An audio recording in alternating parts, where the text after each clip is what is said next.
ನಮಸ್ತೆ ಎಲ್ರಿಗೂ. ಇವತ್ತಿನ ವಿಡಿಯೋದಲ್ಲಿ ಮಸಾಲ ಮಜ್ಜಿಗೆನ ಯಾವ ರೀತಿ ಮಾಡೋದು ಅಂತ ತೋರಿಸ್ಕೊಡ್ತಾ ಇದ್ದೀನಿ.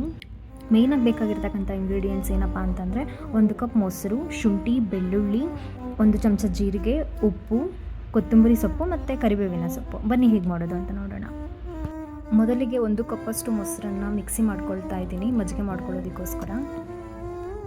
ಮೊಸರನ್ನು ಮಿಕ್ಸಿ ಮಾಡ್ಕೊಂಡ ನಂತರ ಒಂದು 5 ನಿಮಿಷ ಹಾಗೇ ಇಡ್ತಾ ಇದ್ದೀನಿ. ತಗೊಂಡಿರ್ತಕ್ಕಂಥ ಇಂಗ್ರೀಡಿಯೆಂಟ್ಸ್ನೆಲ್ಲ ಹಾಕ್ಬಿಟ್ಟು ಒಂದು ಪೇಸ್ಟ್ ಮಾಡ್ಕೊಳ್ತಾ ಇದ್ದೀನಿ. ಸೊ ಈಗ ಪೇಸ್ಟ್ ರೆಡಿಯಾಗಿದೆ. ಮಿಕ್ಸಿಗೆ ಹಾಕಿ ಇಟ್ಕೊಂಡಿರ್ತಕ್ಕಂಥ ಮೊಸರನ್ನು ಈಗ ಓಪನ್ ಮಾಡ್ತಾ ಇದ್ದೀನಿ. ನೀವು ನೋಡ್ತಾ ಇರ್ಬೋದು, ಇಲ್ಲಿ ನನಗೆ ಬೆಣ್ಣೆ ಸಿಗ್ತಾ ಇದೆ ಮೊಸರಿಂದ. ಸೊ ಬೆಣ್ಣೆ ಬಂದಿದೆ ಅಂದರೆ ಈಗ ಮಜ್ಜಿಗೆ ಚೆನ್ನಾಗಾಗಿದೆ. ಈಗ ಒಂದು ಮಡಿಕೆ ತೊಗೊಳ್ತಾ ಇದ್ದೀನಿ. ಮಡಿಕೆಗೆ ಮಜ್ಜಿಗೆಯನ್ನು ಹಾಕಿ ಮಾಡಿಟ್ಕೊಂಡಿರ್ತಕ್ಕಂಥ ಪೇಸ್ಟನ್ನು ಮಿಕ್ಸ್ ಮಾಡ್ತಾ ಇದ್ದೀನಿ. ನೋಡ್ತಾ ಇದ್ದೀರಲ್ಲ, ಇಷ್ಟು ಸುಲಭವಾಗಿ ಮನೆಯಲ್ಲೇ ಮಸಾಲ ಮಜ್ಜಿಗೆಯನ್ನು ಮಾಡ್ಕೋಬೋದು.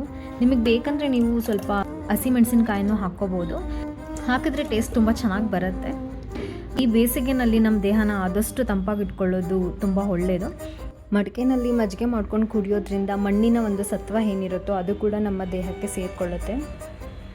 ಈ ಬೇಸಿಗೆನಲ್ಲಿ ದೇಹ ತಂಪಾಗಿರಲಿ ಅಂತ ಹೇಳ್ಬಿಟ್ಟು ಕೂಲ್ ಡ್ರಿಂಕ್ಸ್ನೆಲ್ಲ ಕುಡಿಯೋದಕ್ಕಿಂತ ಮನೆಯಲ್ಲೇ ಈ ರೀತಿ ಮಸಾಲ ಮಜ್ಜಿಗೆನೆಲ್ಲ ಮಾಡ್ಕೊಂಡು ಕುಡಿಯೋದು ಆರೋಗ್ಯ ದೃಷ್ಟಿಯಿಂದ ತುಂಬ ಒಳ್ಳೆಯದು ಅಂತ ಹೇಳ್ತಾ ಇವತ್ತಿನ ಈ ವಿಡಿಯೋನ ಇಲ್ಲಿಗೆ ಮುಗಿಸ್ತಾ ಇದ್ದೀನಿ. ಧನ್ಯವಾದಗಳು.